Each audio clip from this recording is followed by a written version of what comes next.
அனைத்து நண்பர்களுக்கும் வணக்கம். இந்த வீடியோவில் எதை பத்தி நம்ம பார்க்க போறோம்னா, நீங்கள் அனைவரும் எதிர்பார்த்து கொண்டிருக்கும் டைப்ரைட்டிங் எக்ஸாம் 2024 ஆண்டு ஆகஸ்ட் 31/8/2024 எக்ஸாம் எழுதிய அனைவருக்கும் ஆல் தி பெஸ்ட் தெரிவிச்சுக்கிறேன். நல்லபடியா டைப் பண்ணிருப்பீங்க. உங்களுக்கு ஏதாவது டவுட் இருந்துச்சுன்னா என்னுடைய வாட்ஸ்அப் நம்பர் 6381178345 என்ற வாட்ஸ்அப் நம்பருக்கு வந்து பாத்தீங்கன்னா மெசேஜ் பண்ணுங்க.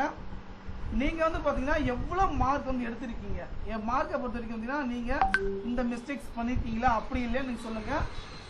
இம்பார்ட்டன்ட் விஷயம் பாத்தீங்கன்னா இப்ப நம்ம பார்த்துட்டு இருக்கிறது சீனியர் தமிழ் ஆகட்டும் இங்கிலீஷ் ஆகட்டும் இரண்டுமே வந்து பாத்தீங்கன்னா செக் பண்ணிக்கலாம். 43 மார்க்குள்ள இருந்துச்சுன்னா நீங்க பாத்தீங்கன்னா பாஸ். 43 மிஸ்டேக்ஸ்குள்ள இருந்தா வந்து பாத்தீங்கன்னா கண்டிப்பா நீங்க வந்து பாஸ் பண்ணலாம். ஓகேங்களா, இதுதான் இம்பார்ட்டன்ட் விஷயம். ஒரு மிஸ்டேக்ஸ் தான், ஏன்னா 1.2 ஆர்ட் டச் ஸ்பேஸ் பேப்பர் வந்து நீர் டெஸ்ட் வந்து கரெக்டாக இருக்கணும். இதில் வந்து பார்த்தீங்கன்னா நமக்கு ஸ்டேட் அவார்டு இதெல்லாம் எப்படி வரும் அப்படின்னு கேட்டிருந்தாங்க.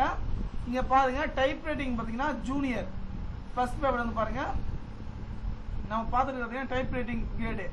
இதில் பார்த்தீங்கன்னா type writing exam senior higher grade பார்த்தீங்கன்னா இதில் நம்மளுக்கு லெட்டர் இதெல்லாம் வருது. ஆனால் ஸ்டேட் அவார்டை பொறுத்த வரைக்கும் பார்த்தீங்கன்னா 100 மார்க்கு இருக்கணும். ஃபர்ஸ்ட் கிளாஸ் வித் ரிஜிஸ்ட்ரேஷன் வந்து பார்த்தீங்கன்னா 75 மார்க்கு. ஃபர்ஸ்ட் கிளாஸ்க்கு வந்து பார்த்தீங்கன்னா 60 மார்க்கு, செகண்ட் கிளாஸ்க்கு 45 மார்க்கு. நமக்கு நம்ம பாஸ் மட்டும் பண்ணணும் அப்படின்ற பட்சத்தில் வந்து பார்த்தீங்கன்னா அஃபிஷியலான பிடிஎஃப் வந்து பார்த்தீங்கன்னா ஓகேங்களா. நம்ம வந்து பார்த்தீங்கன்னா 43 மிஸ்டேக்ஸ் இருந்தால் 46 மார்க் நமக்கு கிடைக்கும். ஓகேங்களா, 44 இருந்துச்சுன்னா 45.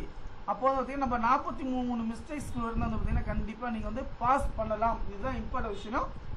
43 மிஸ்டேக்ஸ்குள்ள இருந்தால் கண்டிப்பா நீங்க பாஸ் பண்ணலாம். ஓகேங்களா, வேற எதுவுமே கிடையாது. ஒரு லைன் விட்டு இதுதான். உங்களுக்கு ஏதாவது டவுட் இருந்துச்சுன்னா வாட்ஸ்அப் மெசேஜ் பண்ணுங்க. நன்றி.